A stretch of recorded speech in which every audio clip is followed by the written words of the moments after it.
Greetings, Giuliano Antoniolo's team. In this video, I'm going to talk a little bit about the clothes I've been using in this project, which I've been talking about for a long time. Clothes are an important aspect of this project in the context. And I wanted to share a little bit with you about what I'm talking about here now.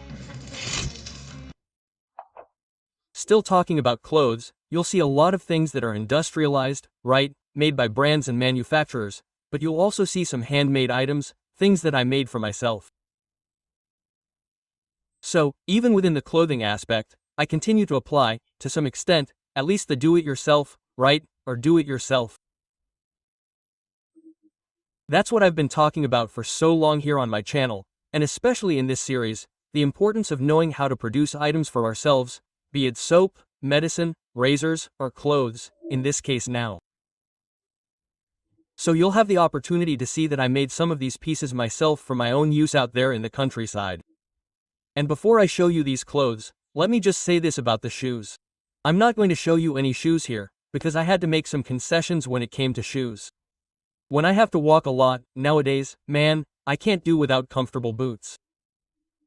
In this case, I'm going to wear a boot, my wind boots, the Elite model, which is a high-tech boot of very high quality. I've been using wind boots for a long time. Oh, I also want to thank the people at Vento once again for sending me these models, and Luciano Tigre and Thiago from Piranha. Thanks guys. But I'm not going to give up this comfort because walking in shoes that sometimes cause me discomfort is complicated if I'm taking long walks. If it's something closer to home, even though I'm using this equipment, I can use one of those leather boots from the Brazilian army, which, despite the fact that the soles are made of plastic, the rest of the material is still within the scope of the proposal. So, I made a small concession in relation to footwear as well. So, you won't see anything about footwear here now, okay? Okay.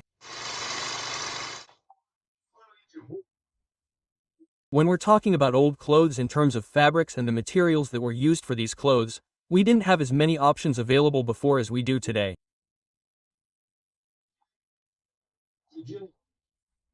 Nowadays, we have these high-tech, dry-fit fabrics that dry quickly, fabrics that absorb and protect against heat and sunlight, fabrics that are very high-tech and regulate the body's internal temperature, right? Even military uniforms have a contemporary technology that mixes polyester with cotton, which makes the fabric more resistant, dries faster, in short, a series of improvements in technology for the production of fabrics, right, that didn't exist before. So, we're going to basically deal with fabrics made from cotton, wool and leather, okay? Of course, there were other materials too, like linen, silk, etc., which were popular, depending on the population and the place where these people lived. But for our context, within our project, we're going to basically work with cotton, wool and leather clothes, right?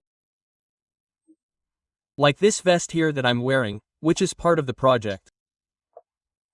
Later on, I'm going to make a video specifically talking about the properties of each type of material, each type of fabric, and talk a little about their history so you can understand better, because it's important to understand the limitations, the advantages and disadvantages in terms of thermal performance, right, and resistance, in short, everything that's necessary for a garment to be efficient, considering this old material that we just mentioned. And these are the clothes in the project that I'm going to use, that I've already used, right, for a long time, many years out there in the woods. You've seen me wear some of these pieces in videos and, well, even in my daily life. I'm going to talk about each one of them.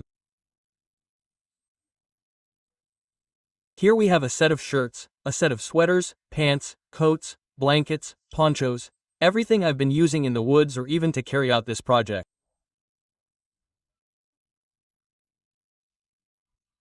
Starting with the first layers, I'm going to wear a cotton t-shirt underneath everything. In this case, this one is olive green. I also have another one that's 100% cotton and white. These t-shirts will go underneath everything and over the body, as the first layer. Then I have the following option.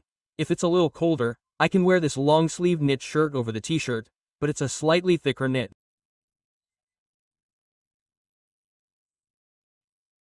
So, on a colder day, I can wear this shirt here over the t-shirt, and over the knit shirt with the t-shirt, I can wear one of these two shirts. They are 100% cotton shirts, simple shirts with 2 pockets on the chest, each one of them, both brown and olive green. They are known as service shirts, right? This simple model, that we saw for a long time as a military uniform or even work clothes.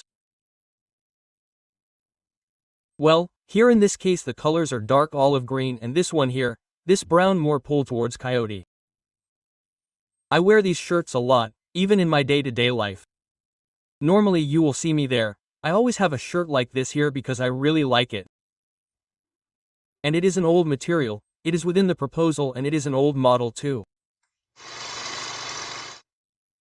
The other layers too, thinking about the cold and winter, would be, I have this handmade leather vest. I made it myself many years ago. I must have had it here for about 14 years, I have been making it at least, and it still fits me. Not so much, it is tighter, but it still fits. And I can put it on over those previous layers there, over those shirts with the olive green shirt or the brown shirt. So I could wear this vest over that. I also have the option of wearing a wool blouse over those layers I showed you first. This is alpaca wool, if I'm not mistaken. It's a wool from Bolivia. And it's also natural. Or I could wear this service shirt here made of wool, an olive green shirt, in this case, a military shirt. It will have 2 pockets on the chest, it closes with a button, and it's a very thick material. It's also wool, 100% wool. This material here is very good.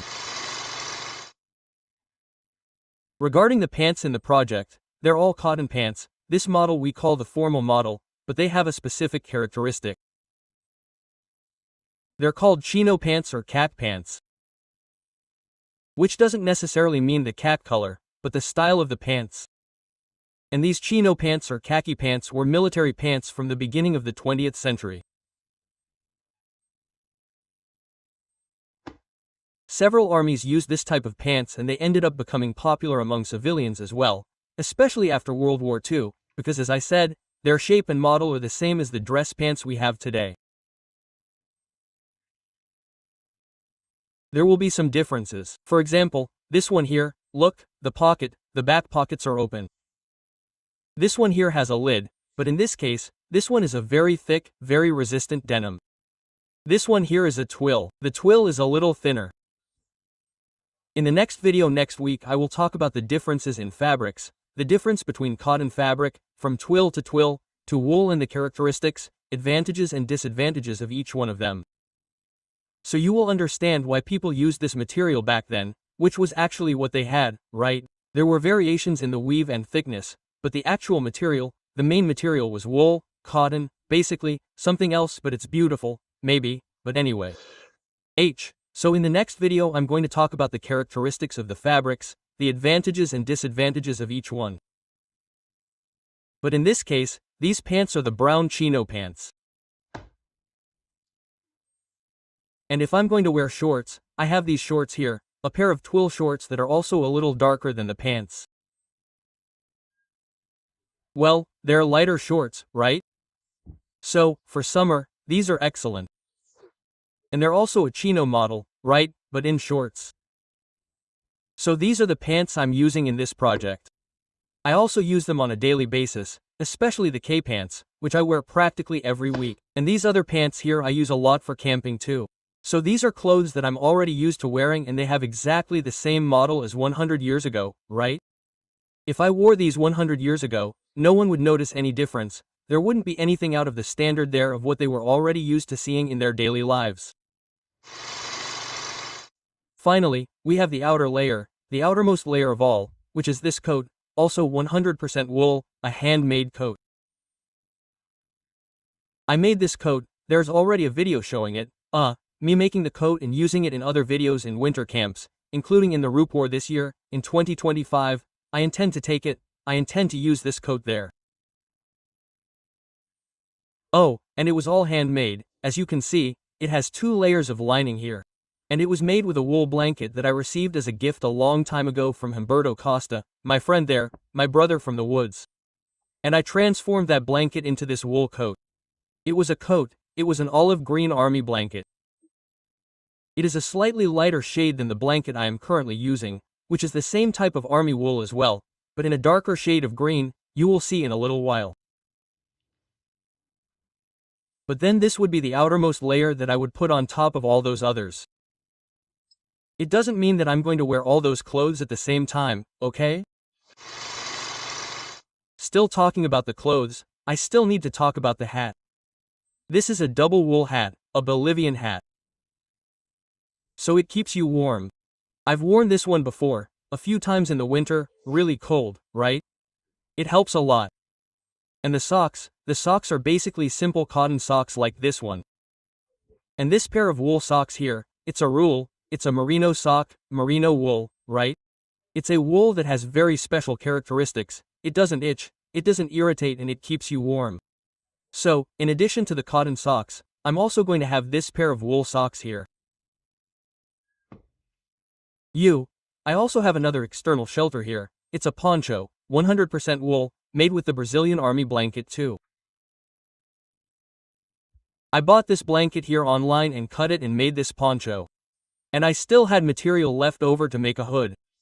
A hood in a medieval style here, look. See, look? It looks like a green deer, but it's really cool. So, this poncho also covers my head through the hood, 100% wool. I already have it, I'm not going to open it here now because it's too big, but there are already videos there. I've already appeared wearing it here, a lot of videos on my channel over the years, and I use it a lot and I really like this poncho. Maybe I'll even take it to Upwork too. Let's see. If I'm going to take the coat, I don't think I need to take the poncho, but I really like this material here. And the wool blanket I've been using is a Brazilian army blanket, 100% wool. It's absolutely flawless, and it was given to me as a gift by my good old friend Gilmar from the Mestre Selva School in Rio de Janeiro. We found it at last year's RuPour, 2024, and he gave me this blanket as a gift, which is really cool. I really like wool. And these blankets, Brazilian army blankets, are classics, right? I think that the only armed forces that have wool blankets are the Brazilian army. As far as I know, the Marines don't have any. As far as I know, the Air Force doesn't have any either. They have other types of blankets, right, and shelters, etc. Anyway, but there are no traditional and classic blankets here, 100% wool. Here, okay? There's a price on the blanket, right? Like the Type 2 blanket, which is 100% wool, Brazilian Army, has the Army logo here, anyway, but it's a really cool material. I really like these Army blankets. Now, regarding the coverings that I'm going to use, I have this cap here. It's a really old cap and it's actually a reproduction, right, of those 19th century caps. Well, several armies out there, including the Brazilian Army, use this type of covering, this type of cap a lot. And the colors here can vary depending on the type of function they're performing. Artillery, infantry, cavalry, each one had a different color. This one here, apparently, is from the infantry. And my main covering, which is this hat here, is a simple hat. It's not a felt hat, no, but it's a hat that stays armed. I've been wearing it for several years. It's a hat that I really like, okay? I really like it. Yes, it's very inspired by that model of explorer's hat, right? You have the character from Indiana Jones himself, who has a hat very similar to it. Yes, it's a different model. That hat there is the poet model. It has this crown, this part here called a crown. It's bigger and the brim is more or less this size, but its crown is much bigger. But the model itself is very similar, right?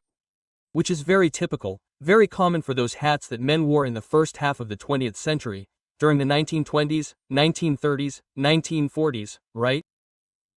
Until the 1960s, you still saw older people wearing hats. Here in Minas Gerais, you see a lot of these old-fashioned guys here wearing hats. And I'm one of them, right? I really like this hat. It was one of the things I bought, the one I liked the most, and I've been using it all the time here on the farm when I'm camping. I go out in the woods with it. Well, I really like this style. I think it looks really cool too. So, these are the two coverings I'm using in the project and I'm quite happy with each of them within their proposal.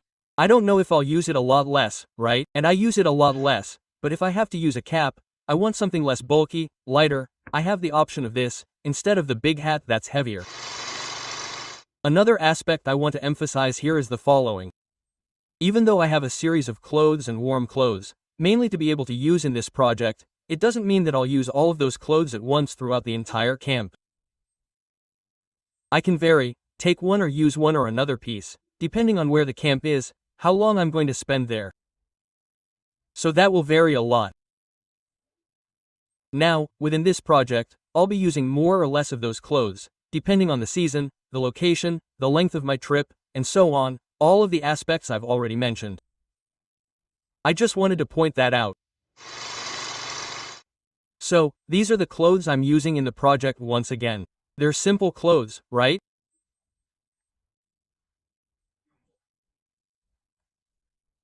Some of the models are from a long time ago, like the pants and even the shirts, but in general, these are clothes and models that you would find or see people wearing at the beginning of the 20th century, in the first half, right, between 1900 and 1948.